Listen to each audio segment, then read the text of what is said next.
Yan. Ito yung source natin mga kababayan pero inilipat ko na lang yan dito. So sabi dito mga kababayan, basahin natin. Ayan. Kapwa naniniwala, sina Tingog Party List Representative Jude Asedre at ACT Teachers Party List Representative Franz Castro na ang mga binibitawang pagbabanta ni Vice President Sara Duterte sa buhay ni na Pangulong Ferdinand R. Marcos Jr., unang ginang Liza Araneta Marcos at si House Speaker Martin Romualdez ay sapat ng basihan upang siya ay patalsikin sa pwesto sa pamamagitan ng impeachment proceedings ng Kongreso. So yan yung paniniwala mga kababayan nitong sina Congressman Asedre at nitong sina Congressman Franz Castro na yung mga binitawang pagbabanta nitong si Sara Duterte mga kababayan, yung mga destabilization plot nila na ginagawa, eh yan po'y sapat ng basihan para ma-impeach etong si Sara Duterte. Sabi pa dito mga kababayan, basahin pa natin. Ang mga pagkilos na ito, ang mga banta ng Vice Presidente laban kay Pangulong Marcos, unang ginang Liza Marcos at Speaker Martin Romualdez ay bumubuo ng isang malinaw at kasulukuyang panganib sa Republika. Sabi ni Asedre, ito ay matapos kumalat ang isang video kung saan maglabas ng matinding galit si VP Sara Duterte sa tatlong personalidad dahil umano sa ginagawang paglalabag ng mga ito sa kabila ng pagiging tapat na kaalyado nila noong kasagsaga ng kampanya noong May 2022 eleksyon. Sabi pa dito mga kababayan, ito pa. Kasabay ng pagbibitiw na manghang na salita, binweltahan din ni Vice Presidente ang tatlo sa di umano'y pagkakasangkot sa paglulustay ng pera ng bayan, lalo na sa pamamahagi ng bilyon-bilyong pisong halaga ng ayuda sa maralita. Sila ay nagpapawalang bisa sa ating mga demokratikong institusyon at sumasailalim sa isang pagpapatalsik sa panunumpa sa konstitusyon na itinaguyod at pinoprotektahan ang konstitusyon, sabi ni Asedre mga kababayan. Samantala, eto daw. Samantala, hinamo naman ni ACT Teachers Representative Franz Castro ang kanyang mga kasamahan sa Kamara na umpisahan ang paghahain ng impeachment case laban kay VP Sara. Hinahamo namin ang pamunuan ng Kamara na suportahan ang mga pagsisikap sa impeachment sa liwanag ng mga walang hanggang maniobra na ito, sabi ni Castro. Ibig sabihin mga kababayan, malaki ang posibilidad na kapag ka natapos yung usapin ng mga budget, dyan po sa Kamara, dyan po sa Senado, eh baka magsimula na etong pagpuproceed ng impeachment complaint laban po dito kay Sara Duterte. At malaki ang posibilidad mga kababayan na ma-impeach po talaga yung si Sara. Kasi kung titingnan po natin, yung mga ginagawa po ni Sara ngayon, hindi po gawain niya ng pangalawang pangulo. Hindi po gawain yan ng tao na sinuportahan ng milyon-milyong mga tao. Yung expected ng mga taong butante na wala na. Dahil unang-una yung ipinapakita ng Vice Presidente po natin ay hindi na para sa mamamayan. Kung hindi mga kababayan, para sa mga tao na kaalyado lamang po nila. Ayan na nga oh. O sa mga hindi naniniwala dyan na etong ginawa nitong si Sara Duterte pwedeng mauwi sa impeachment complaint at yung impeachment complaint mga kababayan ay pwedeng magsimula na dyan sa Kamara kasi naghahamo na yung ibang mga kongresista na ituloy na. Simula na yung pagpapa-impeach dito kay Sara Duterte. So ngayon, pakinggan natin etong nakita nating balita. Galing po dito mga kababayan sa News 5 Everywhere. Sabi po dito, impeachment complaint kay Vice President Sara Duterte plansyado na ayon sa isang grupo. So pakinggan natin. Muling umugong ang usapang pagpapatalsik kay Vice President Sara Duterte sa pwesto matapos sa mga umano'y pagbabanta niya kay Pangulong Marcos. Pwede rin daw madisbar ang bise dahil sa inasal nito. Nasa frontline ng balitang yan, si Carrie Cator. Kasi mga kababayan, sa totoo lang, etong mga binitawan ni Sara Duterte, labag po talaga yan. Labag po talaga yan sa batas mga kababayan. Talagang kahit sabihin nila na conditional at threat yung sinabi nitong si Duterte, pagbabanta pa rin po yan. At ang isang matinong abogado, hindi magbabanta publicly. Abogado ka pa man naman. Diba? Abogado ka pa man din, hindi mo alam ang batas. Ang tanong tuloy ng taong bayan ngayon, abogado ka ba talaga?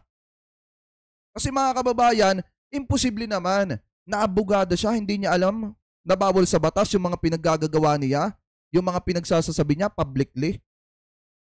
Para saan pa at nag-aral ka ng law? Kung hindi mo naman alam ang batas, di ba? Ipagpatuloy pa natin.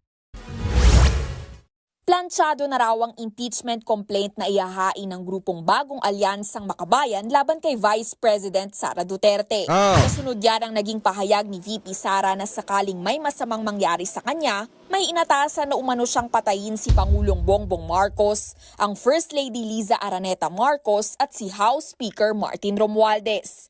Dahil dyan, sinabi ni ACT Teachers Party List Representative Franz Castro na target ng maihain ang reklamo bago matapos ang taon. Ayan, diba? Impeachment complaint.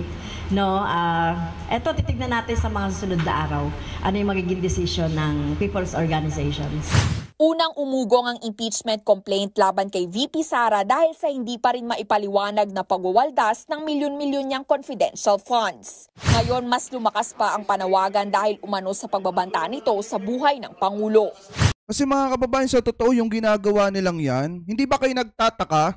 Tingnan yung mabuti ha. Di ba may mga ginagawang memols malware? Etong mga taga-suporta nitong si Sara Duterte. Ano ba ang sinisigaw nila?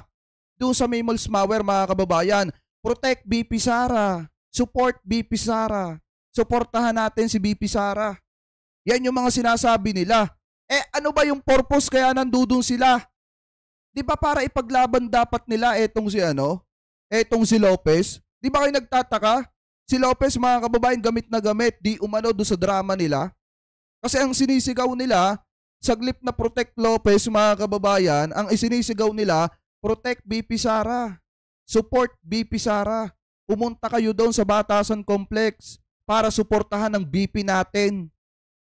Di doon pa lang mga kababayan mapapaisip na kayo. Ang purpose ng mga ito, suportahan si Lopez, bakit si Sara ang isinisigaw? Ibig sabihin, ang purpose talaga ng mga rally ng mga yan para patalsikin si PBBM, para magsagawa mga kababayan ng memols malware 3 daw. Pero yung kanilang memols malware, hanggang lang, yung mga pumupunta na sinasabi nilang 7 million, 7 minions lang mga kababayan at hindi na nagdadami kasi nga ang taong bayan unti-unti nang nagigising. Ano po ngayon, ipagpatuloy pa natin. Para kay dating Senador Laila De Lima, bukod sa impeachment, pwede ring ireklamo ng iba't ibang criminal charges ang bise dahil sa ginawa umanong pagbabanta kay PBBM. Kabilang dyan ang grave threat, illegal utterances, cybercrime at libel kung hindi niya mapatunayan ang mga paratang laban sa Pangulo. Threatening a sitting president is a serious matter. Tama! Hindi lang yan grave threat. Opo. Pero kung meron bawa design to be able to, kung may criminal design na mag-incite ng sedition, ay pwede rin inciting to sedition. Ang pinakamalala, posibleng makasuhan pa raw si VP Sara ng attempted murder. Ayon sa dating presidente ng Integrated Bar of the Philippines na si Egon Cayosa, pwede ring mapadisbar si VP Sara. Dapat talaga madisbar para malaman kung abogado ba talaga yan. Kasi unang-una, yung style niya, yung inaasta niya mga kababayan, parang hindi nag-aral ng law. Hindi, sa totoo lang mga kababayan. Kasi kahit yung taong bayan naman, ang mga netizen mga kababayan sinasabi nila, abogado ba talaga yan? Bakit hindi niya alam na bawal sa labag sa batas? Yung kanyang mga pinagagagawa, yung kanyang pagbabanta, lalo na yung pinagbabantaan niya ay hindi naman normal na tao. Presidente ng bansa at asawa ng presidente yung pinagbabantaan niya. At saka ang House Speaker of the House. Mga kababayan, di ba, ng Congress. Di ba, ipagpatuloy pa natin. Feeling mo may pag-attempt o mayroong gustong patayin ka o due process of law, kasuhan mo. Hindi yung mangontrata ka ng papatay. Tama! Tingin ni Cayosa, hindi malabong diversionary tactic lang din. Tama nga naman mga kababayan, kung ikaw ay abogado, at alam mo sa sarili mong may magtutumbat, may papatay sa'yo, kasuhan mo. Hindi yung kukontrata ka ng tao na magtutumba do sa tao na alam mong magpapatumba sa'yo. Dapat ganon mga kababayan kung abogado talaga siya. Bakit hindi nga niya daanin sa legal? Bakit ang utak ng ating Vice Presidente, ba't parang puro illegal ata? Di umano ang laman. Mga kababayan, ano po ngayon, ipagpatuloy pa natin. Din ito ng bise dahil sa patong-patong na issue na kinakaharap ng kanyang pamilya, kabilang na ang gera kontra droga. Nagbabalita mula sa Frontline, Caricator, News 5. So ngayon mga kababayan, ayan, maliwanag na yung impeachment complaint laban po dito kay Sara Duterte, di umano ay nakaplansyado na. At ito ay siguro baka sa mga susunod na araw, linggo, makita natin na ito ay mas magiging mainit pang usapin. Kasi nga mga kababayan, mas lalong umugong yung mga usapin patungkol po sa impeachment na yan nung nagbanta etong si Sara laban po kay PBBM.